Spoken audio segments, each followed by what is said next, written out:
ಯಾವ ಸಂಬಂಧಗಳು ತಮಗಿಷ್ಟ ಬಂದಂತೆ ಬೆಸೆಯುವುದಿಲ್ಲ, ಏಕೆಂದರೆ ನಿಮಗೆ ಯಾವಾಗ ಹೇಗೆ ಯಾರು ಭೇಟಿಯಾಗಬೇಕೆಂದು ಆ ಭಗವಂತ ಯೋಚಿಸಿರುತ್ತಾನೆ.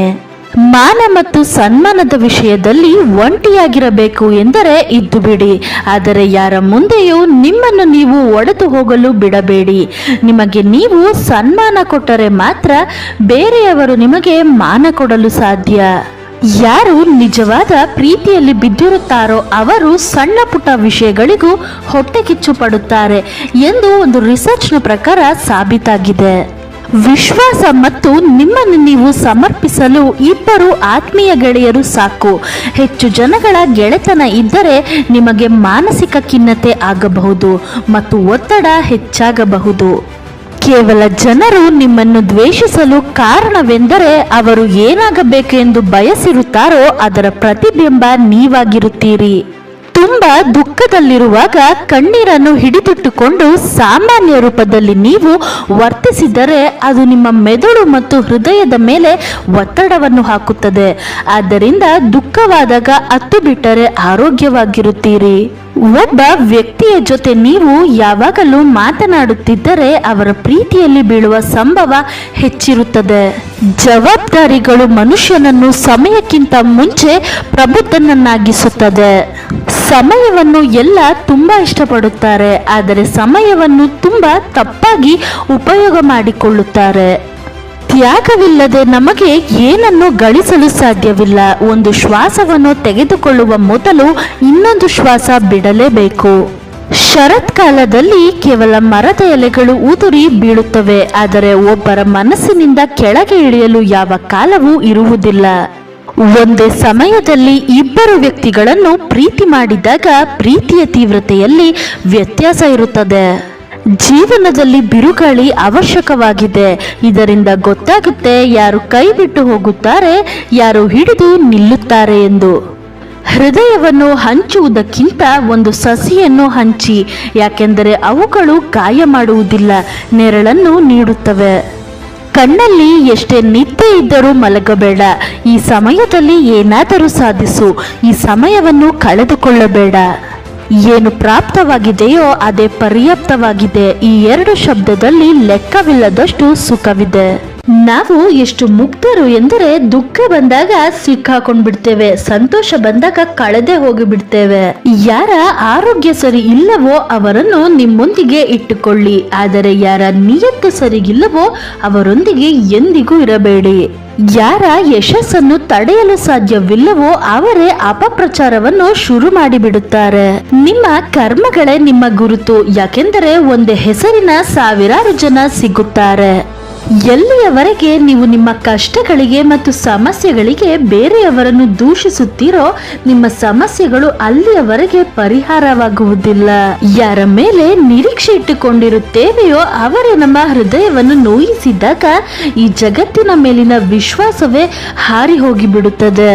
ಇಡೀ ಜಗತ್ತೇ ಹೇಳುತ್ತೆ ಸೋತು ಬಿಡು ಎಂದು, ಆದರೆ ಹೃದಯ ನಿಧಾನವಾಗಿ ಪಿಸಿಕೊಡುತ್ತೆ ಇನ್ನೊಮ್ಮೆ ಪ್ರಯತ್ನ ಮಾಡು, ನೀನು ಗೆದ್ದೇ ಗೆಲ್ತೀಯ ಎಂದು. ಪ್ರತಿ ಸಲ ಕ್ಷಮಿಸುತ್ತೀರಿ, ಆದರೆ ವಿಶ್ವಾಸ ಮಾತ್ರ ಒಂದೇ ಸಲ ಮಾಡಿ. ಚಿಲ್ಲರೆ ಜನರು ಬಂದು ನಿಮ್ಮ ಜೀವನದಲ್ಲಿ ಆಟವಾಡಿ ಹೋಗುವ ಹಾಗೆ ನಿಮ್ಮ ಜೀವನವನ್ನು ಅಗ್ಗವಾಗಿರಿಸಿಕೊಳ್ಳಬೇಡಿ. ನನಗೆ ಗೊತ್ತು ನನ್ನಲ್ಲೂ ಏನೋ ಸಾಮರ್ಥ್ಯವಿದೆ, ಯಾಕೆಂದರೆ ಆ ದೇವರು ಇಲ್ಲಿ ಯಾರನ್ನು ನಿರುಪಯುಕ್ತನನ್ನಾಗಿಸುವುದಿಲ್ಲ. ವಸ್ತುಗಳ ಬೆಲೆ ಸಿಗುವುದಕ್ಕಿಂತ ಮುಂಚೆ ಇರುತ್ತದೆ, ಆದರೆ ಮನುಷ್ಯನ ಬೆಲೆ ಅವರನ್ನು ಕಳೆದುಕೊಂಡಾಗಲೇ ಅರ್ಥವಾಗುತ್ತದೆ. ಯಾರ ಹತ್ತಿರ ನಂಬಿಕೆ ಇದೆಯೋ 1000 ಸಲ ಸೋತರೂ ಅವರು ಸೋಲುವುದಿಲ್ಲ. ಮನುಷ್ಯನ ತಿಳುವಳಿಕೆ ಎಷ್ಟು ಎಂದರೆ ಅವನನ್ನು ಪ್ರಾಣಿ ಎಂದರೆ ಕೋಪಗೊಳ್ಳುತ್ತಾನೆ, ಅದೇ ನೀನು ಹುಲಿ ಆಗಿ ಇದ್ದೀಯಾ ಎಂದರೆ ಸಂತೋಷ ಪಡುತ್ತಾನೆ. ಆಸೆ ಚಿಕ್ಕದಾಗಿದ್ದರೂ ಪರವಾಗಿಲ್ಲ, ಆದರೆ ಅದನ್ನು ಪೂರ್ತಿ ಮಾಡುವ ಹಠ ಹೃದಯದಲ್ಲಿ ಇರಬೇಕು. ಯಾರನ್ನು ಕಣ್ಣು ಮುಚ್ಚಿ ನಂಬುತ್ತೇವೆಯೋ ಅವರೇ ನಮ್ಮ ಕಣ್ಣು ತೆರೆಸುತ್ತಾರೆ. ಯಾವ ವಸ್ತು ನಿಮಗೆ ಚಾಲೆಂಜ್ ಕೊಡುತ್ತೋ ಅದುವೇ ನಿಮ್ಮನ್ನು ಚೇಂಜ್ ಮಾಡುತ್ತೆ. ನಮ್ಮ ಹತ್ತಿರ ಯಾರಿದ್ದಾರೆ ಎಂದು ತಿಳಿದುಕೊಳ್ಳಲು ತುಂಬಾ ದೂರ ಸಾಗಬೇಕಾಗುತ್ತದೆ. ಪ್ರತಿ ಅಳುವ ಕ್ಷಣ ಒಮ್ಮೆ ನಗುವುದು. ತಾಳ್ಮೆ ಇರಲಿ ಗೆಳೆಯ, ನಮಗೂ ಕೂಡ ಸಮಯ ಬಂದೇ ಬರುತ್ತದೆ. ಈಗಿನ ಕಾಲ ಹೇಗೆ ಎಂದರೆ ಮೃದು ಸ್ವಭಾವವನ್ನು ಬುದ್ಧಿಹೀನರು ಎಂದು ನಿರ್ಣಯಿಸಿ ಬಿಡುತ್ತದೆ.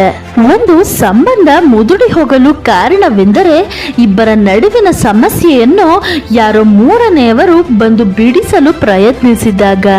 ಸಮಯ ನಿಮ್ಮದು. ನೀವು ಬಯಸಿದರೆ ಅದನ್ನು ಬಂಗಾರ ಮಾಡಿಕೊಳ್ಳಿ, ಇಲ್ಲ ಬಂಗಾರದ ನಿದ್ದೆ ಮಾಡುವಲ್ಲಿ ಕಳೆದುಕೊಂಡು ಬಿಡಿ. ಕೆಟ್ಟದು ಮಾಡಬೇಕೆಂಬ ಯೋಚನೆ ಬಂದರೆ ಅದನ್ನು ನಾಳೆಗೆ ಮುಂದೂಡಿ. ಒಳ್ಳೆದು ಮಾಡಿಬಿಡಿ. ಮಾಡಬೇಕೆಂಬ ಯೋಚನೆ ಬಂದರೆ ಇವತ್ತೇ. ನಿಮ್ಮ ಬೆನ್ನನ್ನು ತುಂಬಾ ಗಟ್ಟಿಮುಟ್ಟಾಗಿಸಿರಿ, ಏಕೆಂದರೆ ಶಹಬಾಷ್ ಮತ್ತು ಮೋಸ ಎರಡು ಬೆನ್ನ ಹಿಂದೆಯೇ ಬೀಳುತ್ತದೆ.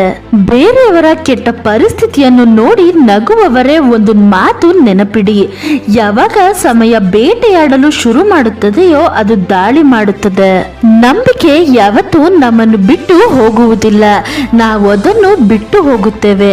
ಯಾರ ಅಭಾವದಲ್ಲಾಗಲಿ ಪ್ರಭಾವದಲ್ಲಾಗಲಿ ಜೀವಿಸಬೇಡಿ ಮತ್ತು ನಿಮ್ಮ ಜೀವನ ನಿಮ್ಮ ಸ್ವಭಾವದ ಮೇಲೆ ಜೀವಿಸಿ. ಮನೆಯಲ್ಲಿ ಯಾವಾಗಲೂ ಕಿರಿಕಿರಿ ಮತ್ತು ನೋವನ್ನು ಅನುಭವಿಸುತ್ತಿದ್ದರೆ ಈ ಎರಡು ಕೆಲಸವನ್ನು ತಪ್ಪದೆ ಮಾಡಿ. ಮಹಿಳೆಯರನ್ನು ಲಕ್ಷ್ಮೀ ದೇವಿಯ ರೂಪವೆಂದು ಕರೆಯಲಾಗುತ್ತದೆ. ಹೆಣ್ಣಿಗೆ ಗೌರವ ಸಿಗದ ಮನೆಗಳಲ್ಲಿ, ಮಹಿಳೆಯರನ್ನು ಹೀನವಾಗಿ ನಿಂದಿಸುವ ಮನೆಗಳಲ್ಲಿ, ಆಕೆಗೆ ಅವಮಾನ ಮಾಡುವ ಮನೆಗಳಲ್ಲಿ ಹಣದ ಮುಗ್ಗಟ್ಟು ಪ್ರಾರಂಭವಾಗುತ್ತದೆ. ಅದಕ್ಕಾಗಿಯೇ ಮಹಿಳೆಯರನ್ನು ಯಾವಾಗಲೂ ಗೌರವಿಸಬೇಕು. ಸೋಮಾರಿತನ ಮತ್ತು ತಡವಾಗಿ ಮಲಗುವುದು. ಸೋಮಾರಿಗಳು ವಾಸಿಸುವಂತಹ ಮನೆಗಳಲ್ಲಿ ಲಕ್ಷ್ಮೀ ದೇವಿಯು ವಾಸಿಸಲು ಇಷ್ಟಪಡುವುದಿಲ್ಲ. ಸೂರ್ಯೋದಯದ ನಂತರವೂ ಮಲಗುವುದನ್ನು ತಪ್ಪಿಸಿ. ಯಾವಾಗ ನೀವು ಪ್ರೀತಿಸುವ ವ್ಯಕ್ತಿ ಪದೇ ಪದೇ ಅದೇ ತಪ್ಪನ್ನು ಮಾಡುತ್ತಿದ್ದರೆ, ಅದರಿಂದ ನಿಮಗೆ ನೋವುಂಟಾಗುತ್ತಿದ್ದರೆ, ನಿಮ್ಮ ಭಾವನೆಗಳಿಗೆ ನೋವುಂಟಾಗುತ್ತಿದ್ದರೆ ಅರ್ಥ ಮಾಡಿಕೊಂಡು ಬಿಡಿ, ಅವರು ನಿಮ್ಮಿಂದ ದೂರವಾಗಲು ಪ್ರಯತ್ನಿಸುತ್ತಿದ್ದಾರೆ ಎಂದು. Thank you so much for watching. ಜೈ ಶ್ರೀ ಕೃಷ್ಣ.